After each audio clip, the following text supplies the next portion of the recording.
क्या आप यकीन कर सकते हैं कि जर्मनी, जो कभी यूरोप की सबसे मजबूत और स्थिर अर्थव्यवस्थाओं में से एक था, अब आर्थिक संकट के ऐसे गहरे गड्ढे में जा रहा है जहां से वापसी लगभग नामुमकिन लग रही है।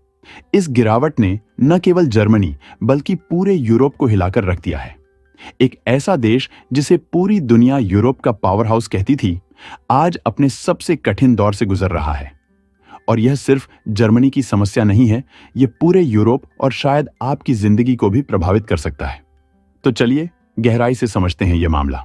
जर्मनी की आर्थिक स्थिति इन दिनों गहरे संकट से गुजर रही है, जो यूरोपीय ऊर्जा संकट से और भी बढ़ गई है। यूक्रेन द्वारा रूस के साथ अपने गैस समझौते को समाप्त किए जाने के बाद जर्मनी ऊर्जा कीमतों में भारी वृद्धि का सामना कर रहा है, जिसके कारण उद्योगों और उपभोक्ताओं पर जबरदस्त दबाव बन रहा है। इस लागत में तेज वृद्धि के कारण महंगाई बढ़ी है, जो पहले से ही मंदी के कगार पर खड़ी अर्थव्यवस्था को और तनावपूर्ण बना रही है। यूरोपीय संघ की सबसे बड़ी अर्थव्यवस्था के रूप में जर्मनी की मुश्किलें और भी गहरी हो गई हैं, खासकर इसके औद्योगिक क्षेत्रों में।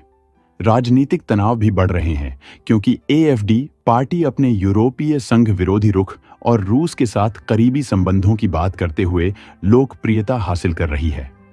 इस पार्टी के नेता अलेक्जेंडर गोलैंड, जो पहले से ही जर्मनी की राजनीतिक में एक प्रभावशाली चेहरा हैं, ने यूरोपीय संघ से जर्मनी के संभावित बाहर निकलने की बात की है।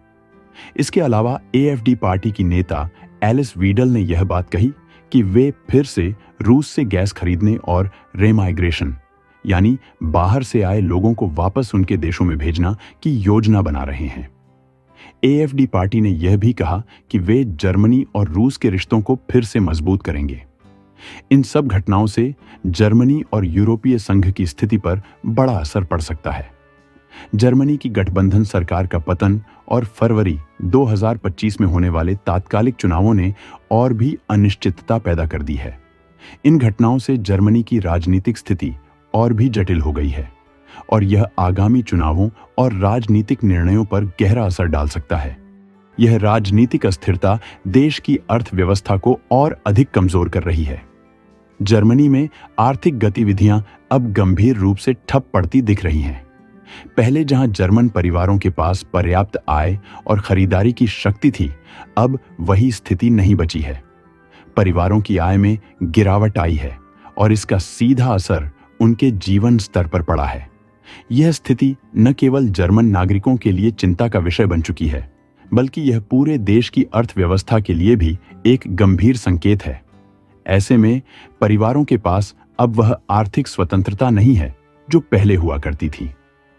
लोगों के खर्च में कमी आई है और इस कारण खुदरा व्यापार से लेकर सेवा क्षेत्र तक कई उद्योग प्रभावित हो रहे हैं। इसी बीच जर्मनी के व्यवसायों ने भी अपने भविष्य के प्रति विश्वास खो दिया है। पहले जहां जर्मनी के उद्योगों का ध्यान भविष्य की ओर था और उन्हें अपने व्यापार विस्तार की उम्मीदें थीं, अब वह चिंता में डूबे हुए हैं। उनके पास नए निवेश और विस्तार की कोई योजना नहीं है, क्योंकि वे मानते हैं कि आने वाले समय में स्थिति और खराब हो सकती है। इस असमंजस और अनिश्चितता का असर न केवल जर्मन कंपनियों पर पड़ा है, बल्कि समग्र अर्थव्यवस्था पर भी गहरा प्रभाव डाल रहा है। यह स्थिति केवल जर्मनी तक ही सीमित नहीं है, बल्कि पूरे यूरोप में समान आर्थिक समस्याएं उभर कर सामने आ रही हैं। विशेष रूप से फ्रांस और यूनाइटेड किंगडम में भी आर्थिक संकट बढ़ रहा है। इन देशों में उच्च बेरोजगारी दर, बढ़ती इन्फ्लेशन और घटते कंज्यूमर स्पेंडिंग जैसी समस्याएं परेशानियां खड़ी कर रही हैं। यूरोप के इन प्रमुख देशों में आर्थिक सुस्ती और अस्थिरता ने पूरे महाद्वीप को हिलाकर रख दिया है। जर्मनी की मौजूदा आर्थिक स्थिति के पीछे कई कारण हैं। सबसे बड़ा कारण ऊर्जा संकट है। रूस यूक्रेन युद्ध के बाद जर्मनी ने रूस से गैस और तेल का आयात रोक दिया। इससे ऊर्जा की कीमतें आसमान छूने लगीं।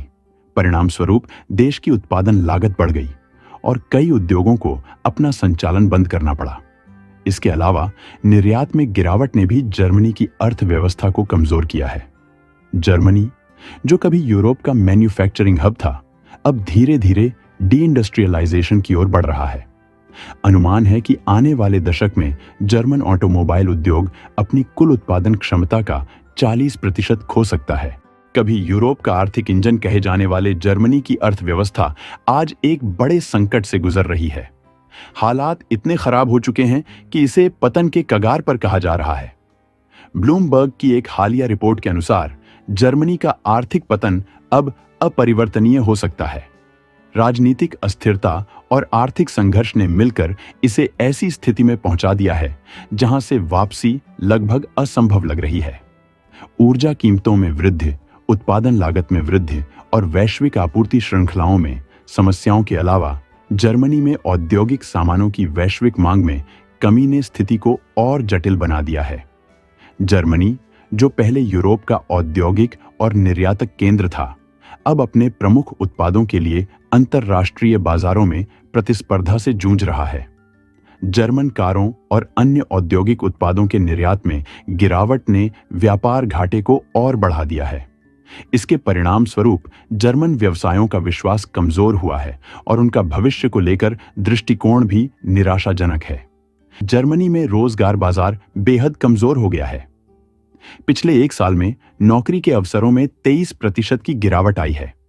यह आंकड़ा न केवल जर्मनी के लिए बल्कि पूरे यूरोपीय संघ के लिए चिंता का विषय है। एक साल के भीतर इतनी बड़ी गिरावट यह दिखाती है कि जर्मनी के उद्योगों और व्यापारों में रोजगार सृजन की संभावनाएं अब अत्यंत कम हो गई हैं। यह एक बेहद खतरनाक संकेत है, क्योंकि जब रोजगार के अवसर घटते हैं तो इसके साथ ही उपभोक्ता खर्च भी कम होता है, जिससे आर्थिक गतिविधियों में और गिरावट आती है। जर्मनी का उद्योग, जो पहले वैश्विक स्तर पर प्रमुख था, अब संकट में है और इसके परिणाम स्वरूप जर्मन नागरिकों को भी कठिनाइयों का सामना करना पड़ रहा है। महंगाई दर बढ़ने, आय में कमी और बेरोजगारी दर में वृद्धि के कारण घरेलू उपभोग में गिरावट आ रही है। इसके अलावा उच्च ऊर्जा कीमतों के कारण घरेलू और औद्योगिक दोनों स्तरों पर उत्पादन लागत बढ़ने से कई व्यवसायों के लिए संचालन मुश्किल हो गया है। इतनी गंभीर समस्याओं के बावजूद जर्मन नेतृत्व ने अब तक अपनी नीतियों की गलतियों को स्वीकार करने से इनकार कर दिया है।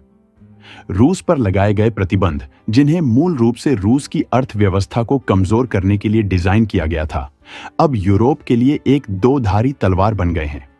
इन प्रतिबंधों का प्रभाव जितना रूस पर होना चाहिए था, उससे कहीं अधिक यूरोप पर पड़ा है। इस कदम ने एक बार फिर यह सवाल खड़ा कर दिया है कि क्या जर्मनी का नेतृत्व वास्तव में अपने नागरिकों की चिंताओं और देश की प्राथमिकताओं को समझ पा रहा है। यह स्पष्ट है कि जर्मनी न केवल आर्थिक संकट में है, बल्कि एक नेतृत्व संकट से भी जूझ रहा है। यदि नेतृत्व अपनी गलतियों को सुधारने और देश को सही दिशा में ले जाने के लिए ठोस कदम नहीं उठाता, तो यह स्थिति और अधिक गंभीर हो सकती है। एक ऐसे समय में जब राजनीतिक, आर्थिक और ऊर्जा नीतियां आपस में गहरे जुड़े हुए हैं, इन घटनाओं के परिणाम जर्मनी के भविष्य के साथ साथ यूरोपीय संघ की स्थिरता को भी नया आकार दे सकते हैं। यह स्पष्ट है कि जर्मनी के लिए मौजूदा आर्थिक संकट से बाहर निकलना आसान नहीं होगा, लेकिन सवाल यह है कि क्या यूरोप अपनी एकता बनाए रख पाएगा या यह संकट उसे और विभाजित करेगा। आपकी इस विषय पर क्या राय है? हमें अपने विचार नीचे कमेंट में जरूर बताएं। अगर आपको यह जानकारी महत्वपूर्ण लगी हो तो लाइक और सब्सक्राइब जरूर करें, ताकि आप हमारे आने वाले सभी अपडेट्स से जुड़े रहें। धन्यवाद।